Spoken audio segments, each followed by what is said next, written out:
Hey guys, let's try this again. My name is Melissa Jake, CEO and founder of Rescue Event Planning, also known as Olivia Popa Live Events.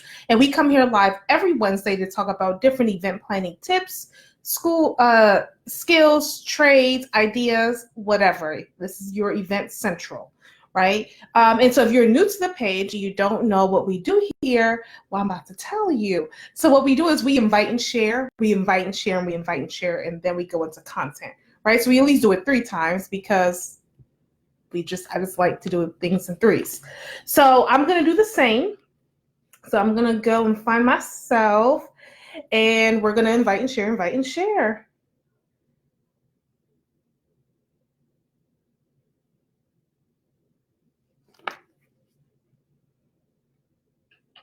Hey guys, let's try this again. And I mute myself. Okay, perfect.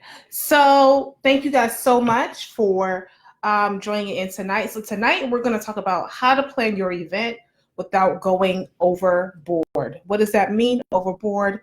Well, hey Blair, it means that you try not to do too much. It means you try to stay within your budget. You want it to look nice, but you don't want to continue to keep spending money, right? And so going overboard means you just start buying a whole bunch of stuff and you're like, oh, I like this. Oh, I like that. I like that. I like that. I like that. And next thing you know, you have a whole bunch of things and not that much space to put all these things. And then you went overboard. That's what overboard means, right? So this is particularly really towards me because I'm in the mode of going overboard for my daughter's birthday. She's turning 5 next Monday. Her party is on Sunday, and I only have 1 hour to set up. And for some reason, 1 hour. For some reason, I told myself, listen, you're not going to do too much. You have 3 other events happening the same week of her party. You need to make sure you don't do too much because you got 3 other events, Melissa, right? Hey, Alicia. Hey, Mary. So you wanted to make sure that you don't do too much. So as I'm talking to you guys, I am talking to myself because I am doing way too much for this fifth birthday party, which is a very big number when you're celebrating, things in fives, 10, 15, 16, American style, 18, kind of not the fives, but you kind of celebrate it, 21, and then from there it's 25, then you're 30, 35, 40s, and all that stuff, right? So because it's her 5th birthday, I do feel like I need a little extra. And then the pressure's on you guys. Like, you guys put this pressure on me. I'm the event planner. Of course, her daughter's party is about to be amazing, right? When I hear stories like that from her friends and her friends' parents, I'm like, okay, so now I got to live up to this expectation every single time. So let's talk about how not to go overboard, right? So this is some things that I've used to keep myself grounded in not going overboard. And so whether it's a party, it's a wedding, you try to keep things in budget, keep things simple, and keep things in reach, because like for me, I got 1 hour to everything I'm trying to do. I had to hire my staff to help me. And so there's no way I'm going to pull it off by myself in 1 hour, so I have to bring in staff, right? So how not to go overboard. One, you pick your color scheme, your theme, your colors.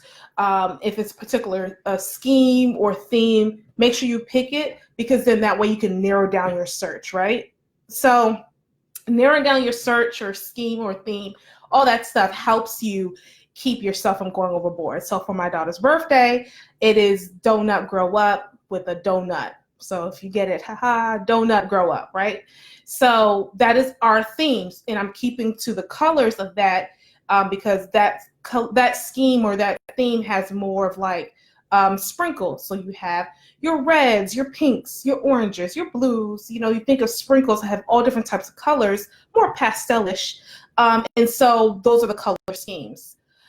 So 2, The second way to do it is keeping it simple. So if you keep it as simple as possible, it's the less stress.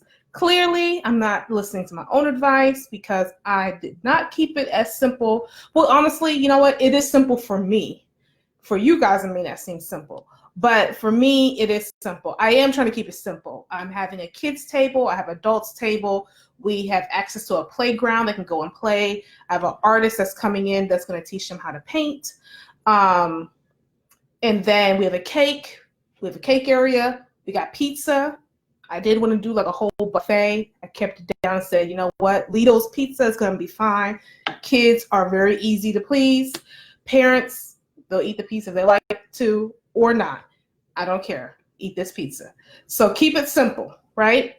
Once you keep it simple, less stress. Also, I would be a person that would have like real tablecloths. I am doing plastic as much as it cringes me to do this. It's simple enough so when we break down, throw away, right? The same thing with my plates and all of that stuff. Hey, David. So 3, don't underestimate your DIY skills. Now, this one I am totally good at. So making sure that, you know, while you're keeping it simple, don't forget about how you can DIY a lot of this stuff versus paying somebody to do it. So key example is doing, what is it called? Balloon garland, right? And if you guys didn't know, there is a helium shortage in the United States, actually globally. There's a helium shortage globally. So Party City won't even fill up your balloons that you would bring to Party City. Let's say you get off on Amazon and you're like, hey, I'm going to go to Party City for them to blow it up. They won't do that now because there is a helium shortage. I didn't even know that exists. But yeah, helium is on a shortage. I don't know if that's global warming. I don't know. Don't ask me that question. But FYI, don't think you're going to Party City to go fill up your balloons because they're on a shortage. So anywho, that goes back to the DIY skills, right? So a lot of the balloon garlands now, you don't need helium, right? You can just blow it up by air or with the air pump. And then it comes with kits. Amazon have lots of kits now where you can do your own garland balloon by yourself, right? So it's taking the time. It does, you know, DIY means time.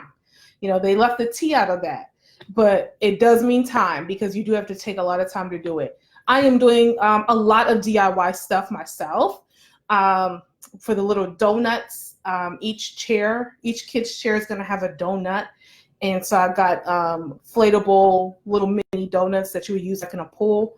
And I'm adding on string to it so I can tie it around the chair. So, you know, simple DIY stuff like that. You can do paper flowers if you're good at it, or the pom-poms that you can get with tissue paper folded together, make your own little pom-poms. You can pick flowers from the garden and put it in small little milk jugs from the Dollar Tree, and they have those. And so, you know, keeping DIY, one, you know, if you're very creative, is great to do because it's something when it's fun, you get your creativity out, but it's also less expensive than paying somebody to do that, right? So that is 3. So 4 is you can never go wrong with white, which is true, right? So no matter what type of color scheme theme you have, if you keep things white, but you do your pops of colors, it makes it look as if the room is popping, right? So, you know, white tablecloths with maybe a pop of green and your centerpiece, that pops, right? So it looks visually appealing, even though you're not using that many colors.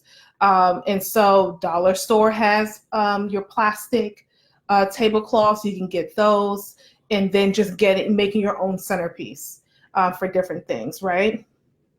So that's for 4. So number 5 is use your character as an accent. So like characters, if for kids parties, you might do Hello Kitty, Minnie Mouse, Daisy, was it Daisy? Yeah, Daisy. And then there's Daffy, all those people. Whatever character your child likes, utilize the character and play off of that. Especially like Hello Kitty, there's so many different things, there's so many different sayings. And so like for Gabby's parties, donut grow up. So little donuts around the place, napkins that have donuts, different cute things that you can find on Amazon that's really cheap. You can go into Michael's, have some coupons, Joann's. And if you're just doing colors, you know, think of colors that like summer's about to go. Everything on summer is probably on sale right now in all the craft stores. So pick summer colors, because right now they're big on fall. Promise you not. Went into Michael's, I saw scarecrows, I saw fall leaves, and then I saw one section of Christmas. I said, really? We're gonna have Christmas out too now? So, you know, if you want to even do a Christmas theme, things are on sale now. If you're doing summer, what I'm saying summer stuff is because they're now gearing up for fall, Halloween, Thanksgiving, all of that stuff. Summer stuff is going to be on the back burner, and they're going to try to sell as much as they can, and things will go on clearance. So that is like the best time to kind of pick those summer colors for your September baby if you have one like me.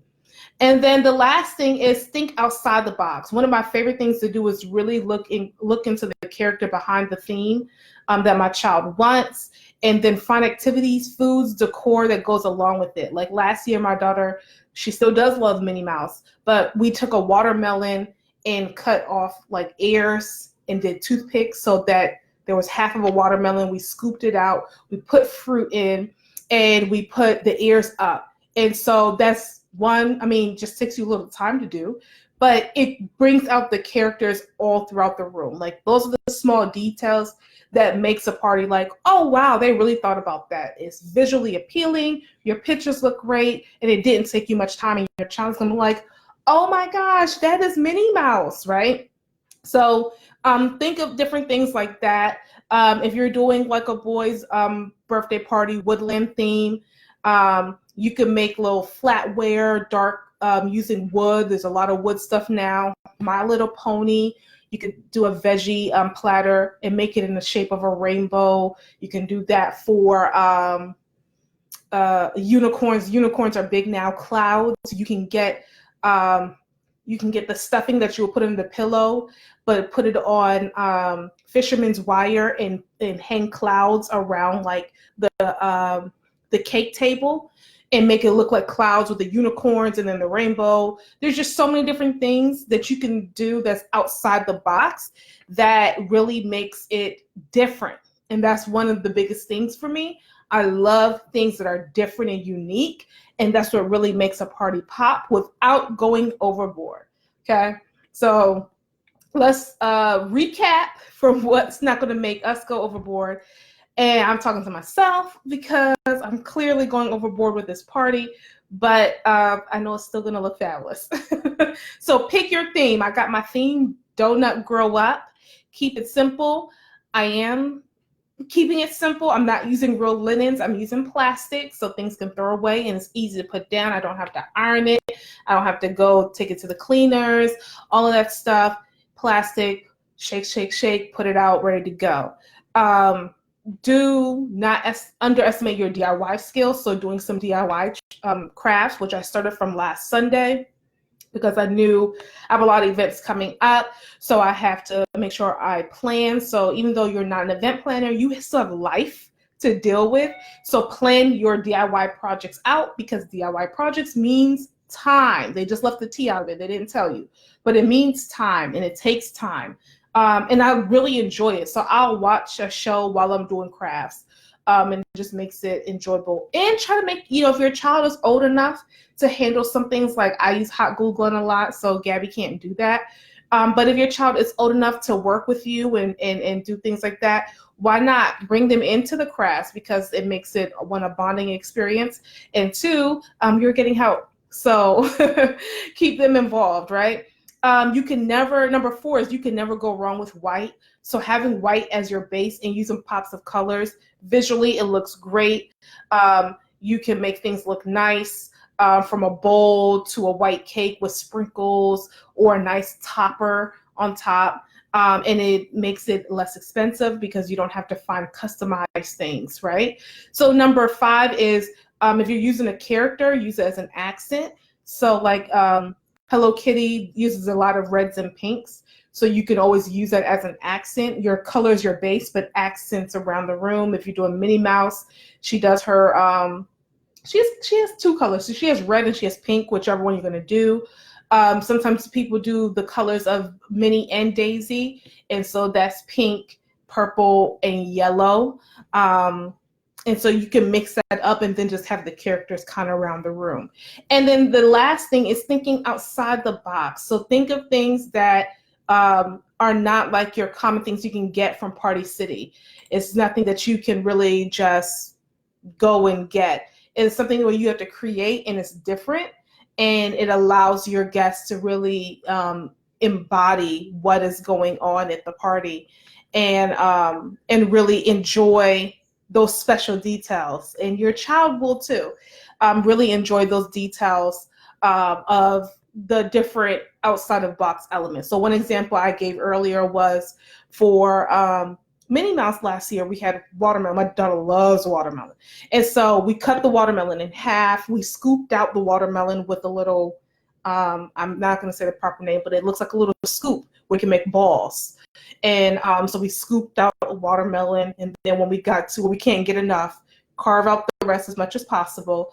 And then we made ears, little round ears, right? And so we made ears. We put the toothpicks in them. We put the ears on the face. Basically, that was your face. And then I made a little bow and put on a toothpick, and we put the bow there. So then it looked like Minnie Mouse as fruit. So we put strawberries, put raspberries. Raspberries don't hold up too well, so don't do raspberries. Strawberries, blueberries, grapes, and then I used the watermelon with the ball. So we mixed them all together.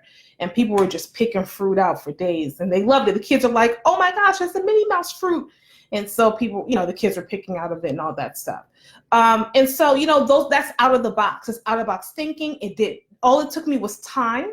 It didn't take me much money. I would have gotten fruit anyway. So why not be creative with it?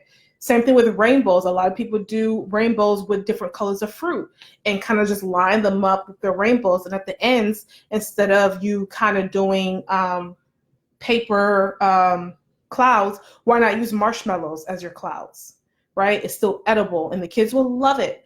So those are simple things that you can do that you're going to get fruit anyway for your party. So why not be creative with this? Those are the out of the box things that you can think about that doesn't allow you to go overboard. You're just taking things within your budget that you're going to do and just being more creative, which makes it look like you spent money, but you didn't. Right? So those are my tips, you guys, about how to plan your event without going overboard. I am trying not to go overboard. I've stopped. I've gotten majority of everything that I need to do. And so I'm hoping I can pull off this birthday party for this 5-year-old little girl who will tell you the truth. I wonder where she gets that from. So you guys, let me know if you have any comments, any questions. Are you guys planning any events? I know September is known as like the most people to have given birth to people in September. Clearly what we were doing. But so let me know if you guys are planning any events, or if you're thinking of planning an event, you're like, I already know I can't go overboard.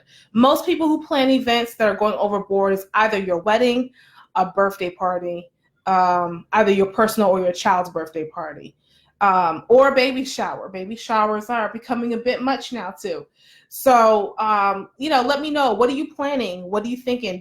Have you gone overboard before? I know I have. I've gone overboard plenty of times. So let me know. Thank you guys so much for watching. We come here live every Wednesday at 8 o'clock, about 30 minutes-ish, and we talk about different event topics. So if you want more information about me, please follow us on Facebook, Rescue Event Planning, Instagram at rescue_events. And those are the two.